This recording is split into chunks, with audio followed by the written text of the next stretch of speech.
भगवान राम का वो धनुष जो उन्होंने स्वयंवर के समय तोड़ा था, वो आज भी इस दुनिया में है मौजूद। ऐसे ना जाने कितने सारे सबूत इस दुनिया में एग्जिस्ट करते हैं जो सीधे सीधे साबित कर देते हैं कि रामायण केवल एक माइथोलॉजी नहीं बल्कि हमारे भारत का सबसे बड़ा और अनोखा इतिहास है। सबसे पहली बार अंग्रेजों ने यह कहा था कि रामायण एक इतिहास नहीं बल्कि माइथोलॉजी है। ना जाने क्यों अंग्रेजों ने हम लोगों को रामायण से दूर करने की ठान ली थी, लेकिन हम लोगों ने भी बिल्कुल ये नहीं माना और हम लोग ये बहुत अच्छे से जान बैठे कि रामायण केवल एक माइथोलॉजी नहीं बल्कि हमारा इतिहास है। ब्लडी सत्य के आज के इस एपिसोड में मैं आप सभी लोगों को रामायण से जुड़ी हुई ऐसी 5 बातें बताने वाला हूं जो कि आप लोगों से छुपाई गई थी।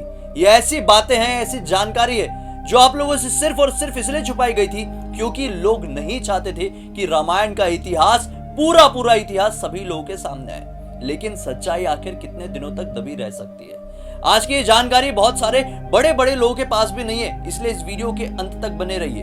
विजयदशमी के इस शुभ अवसर पर आइए शुरुआत करते हैं इस अनोखे एपिसोड की। 5वें नंबर में आता है वो तथ्य जिसमें आप लोगों को जानकारी मिलेगी कि आखिर लक्ष्मण जी 14 वर्ष तक बिल्कुल भी नहीं सोए थे, एक रात एक दिन के लिए भी नहीं सोए थे। ये कैसे पॉसिबल हुआ था मैं आप लोगों को बताता हूँ। माता सीता और श्री राम की देखभाल कर रहे थे।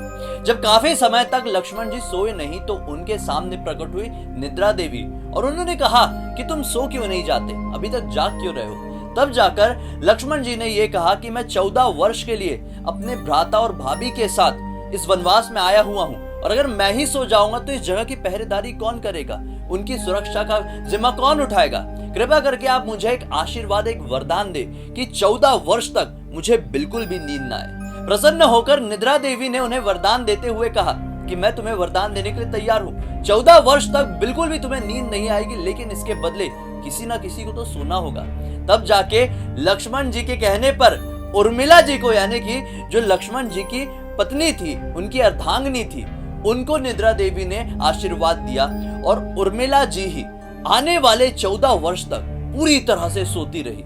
मतलब लक्ष्मण जी की नींद और खुद की नींद वो लेती रही और पूरे 14 साल तक वो निद्रा अवस्था में ही रही। और जब वापस लक्ष्मण जी, राम भगवान और माता सीता अयोध्या वापस पहुंचे तभी जाकर उर्मिला जी यानी कि लक्ष्मण जी की अर्धांगिनी की नींद खुली थी। चौथे नंबर का फैक्ट, आखिर क्यों कुंभकर्ण इतने समय तक सोते रहता था?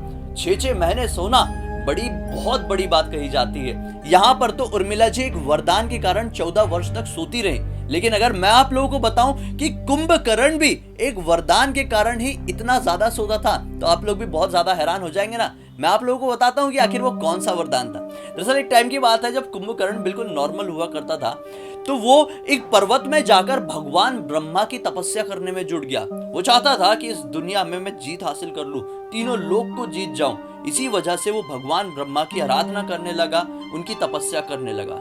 इसे देखकर इंद्रदेव बहुत ज्यादा परेशान हो गए। उन्हें लगा कि अगर इसकी तपस्या से भगवान ब्रह्मा प्रसन्न हो गए तो ये जो भी मांगेगा भगवान ब्रह्मा उसे दे देंगे, और मुझे पता है कि ये सबसे पहले इंद्रासन ही मांगेगा।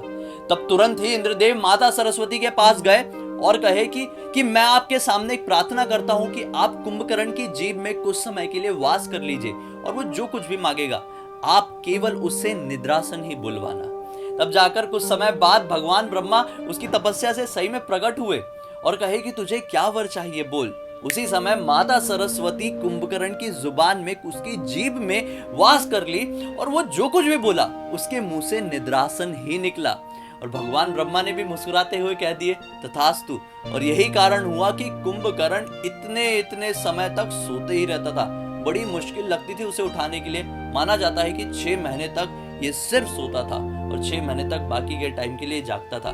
सच्चाई क्या है उतनी नहीं मालूम, लेकिन रियल फैक्ट तो यही था। बात करते हैं तीसरे नंबर के फैक्ट की। क्या आप लोग ये जानते हैं कि रावण के विनाश का सबसे बड़ा कारण कोई और नहीं बल्कि शूर्पणखा थी? जी हाँ, सभी लोगों को पता है कि शूर्पणखा एक बार वनवास करते समय लक्ष्मण जी के पास चली गई थी, श्री राम के पास चली गई थी। क्रोध में आके लक्ष्मण जी ने उसकी नाक काट दिए थे। इसके पीछे की तो एक डिटेल्ड कहानी है जो कि मैं पहले के वीडियो में कवर कर चुका हूं, वो यहाँ पर हम नहीं जाएंगे। मैं आप लोगों को सिर्फ इतना बता दूं कि जब उसकी नाक कट गई थी तो वो वापस रावण के पास गई थी और रावण को कुछ अलग अलग बता दी थी और उसी वजह से रावण ने हरण कर लिया था माता सीता का और फिर युद्ध हुआ, रावण की मृत्यु हुई है, तो सबको पता है। लेकिन शूर्पणखा ने एक बार रावण को अपने भाई को श्राप दे दी थी और वो श्राप में ये कही थी कि मेरे वजह से ही तेरा पूरा कुल खत्म हो जाएगा और तू युद्ध में मारा जाएगा, केवल मेरे वजह से ही मैं तुझे श्राप देती हूँ। इतना बड़ा श्राप वो भी शूर्पणखा ने रावण को क्यों दिया था, आइए मैं बताता हूँ। दरअसल एक टाइम की बात है, बहुत टाइम पहले की, यानी श्री राम के वनवास के पहले से भी। एक बार रावण और कालकेय नाम के राक्षस के बीच में युद्ध छिड़ गया। कालकेय नाम का एक ऐसा राक्षस था जो कि हर समय रावण की लंका पर आक्रमण करते रहता था। एक दिन रावण ने सोच लिया कि मैं कालकेय की जगह पर आक्रमण कर दूंगा और उसे हरा दूंगा, उसे मार दूंगा, खेल खत्म हो जाएगा। तब जाके रावण ने गुस्से में आकर कालकेय की राज्य में हमला कर दिया और उस हमले में शूर्पणखा का पति, जिसका नाम था विद्युत, जो कि कालकेय का ही सेनापति था, वो मारा गया था। कालकेय तो मारा ही गया था, लेकिन साथ ही साथ शूर्पणखा का पति भी मारा गया था, जो कि कालकेय की टीम से लड़ रहा था। जैसे इस बात की खबर शूर्पणखा को पड़ी तो शूर्पणखा ने रावण को श्राप दे दिया कि तुमने मेरे पति को मारा है, अब देखना मेरे वजह से ही तुम्हारा पूरा कुल और तुम खत्म हो जाओगे। और फिर आगे चल के यही कारण बना शूर्पणखा का ही कि रावण को श्री राम के हाथों मृत्यु का दिन देखना पड़ा। ये सब कुछ हुआ विधि का विधान ही था। आइए दूसरे नंबर के फैक्ट के बारे में बात करते हैं। क्या आप लोग ये जानते हैं कि इतने समय तक कैसे माता सीता बिना अन्न जल खाए रावण की अशोक वाटिका में रही थी? बहुत सारे लोगों को पता है ना कि माता सीता ने कह दिया था कि मैं बिल्कुल भी अन्न और जल का सेवन नहीं करूंगी जब तक श्री राम आकर मुझे यहाँ से लेकर नहीं जाते, तब तक तेरा वध नहीं होता। तो बिल्कुल ये सही थी प्रतिज्ञा, आप सभी लोगों को पता होगा। ह्यूमन बॉडी के लिए कैसे पॉसिबल है कि इतने समय तक, मतलब अप्रॉक्स 2 महीने तक कोई भी इंसान बिना खाए पिए जी सके? दरअसल इसके पीछे एक कथा है। इस कथा के अनुसार एक बार भगवान ब्रह्मा को यह खबर पड़ गई थी। दरअसल वो अंतर्यामी थे, वो त्रिकालदर्शी थे। उन्हें यह पता चल गया था कि माता सीता कुछ समय बाद इस बात का प्रण लेने वाली है कि वो बिल्कुल भी अन्न और जल का सेवन नहीं करेगी। तब तुरंत ही भगवान ब्रह्मा ने इंद्रदेव को अपने पास बुलाया और इंद्रदेव को एक खीर देते हुए कहा कि ये खीर आप माता सीता को खिला दीजिए। अगर वो ये खीर खा लेगी तो ये खीर खाने के बाद उन्हें बिल्कुल भी भूख और प्यास नहीं लगेगी। तब जाकर इंद्रदेव और निद्रा देवी तुरंत ही लंका पहुंचे और निद्रा देवी के आशीर्वाद के कारण वहां पे जितनी भी राक्षस सेना थी उनको एक साथ नींद आ गई।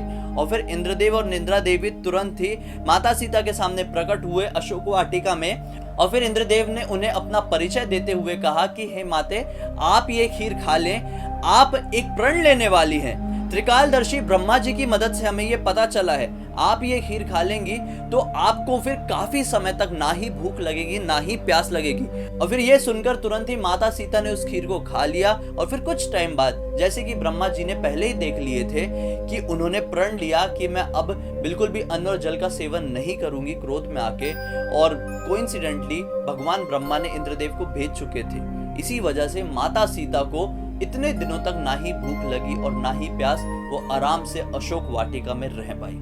आइए फिर बात करते हैं फर्स्ट नंबर के फैक्ट की, जो कि ये क्लियर बताता है कि रामायण माइथोलॉजी नहीं बल्कि हमारा सबसे बड़ा इतिहास था। सभी लोगों को पता है कि माता सीता के स्वयंवर में काफी बड़े बड़े दिग्गज आए हुए थे। एक शर्त रखी गई थी कि जो कोई भी इस धनुष को उठाकर उसमें प्रत्यंचा चढ़ाकर उसे तोड़ देगा, उसका विवाह माता सीता से हो जाएगा।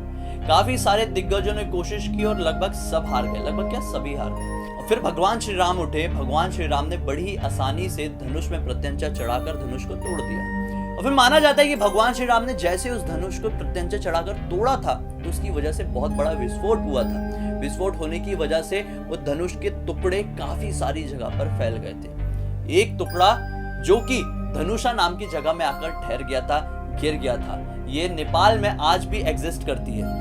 ये जगह में एक बहुत ही फेमस मंदिर बनाया गया है जिसका नाम है धनुषा मंदिर। इस गांव का नाम भी है धनुषा, जो कि जनकपुरी से, यानी कि माता सीता की जन्मभूमि से, जहां पर स्वयंवर हुआ था, वहां से केवल 1 किलोमीटर दूरी पर स्थित है। आज के टाइम में वो धनुष का टुकड़ा एक पत्थर के फॉर्म में तब्दील हो चुका है, लेकिन आए दिन यहाँ पर लाखों लोगों की भीड़ लगी रहती है जो केवल भगवान श्री राम के स्पर्श किए हुए धनुष को अपनी आंखों से देखना चाहती हैं। धनुष भी आम धनुष नहीं था, ये भी बहुत महान धनुष था जो कि भगवान परशुराम के पास हुआ करता था, और एक टाइम पर भगवान शिव ने भगवान परशुराम को दिए थे और भगवान श्री राम ने एक विधि के विधान के लिए इसको तोड़ा था।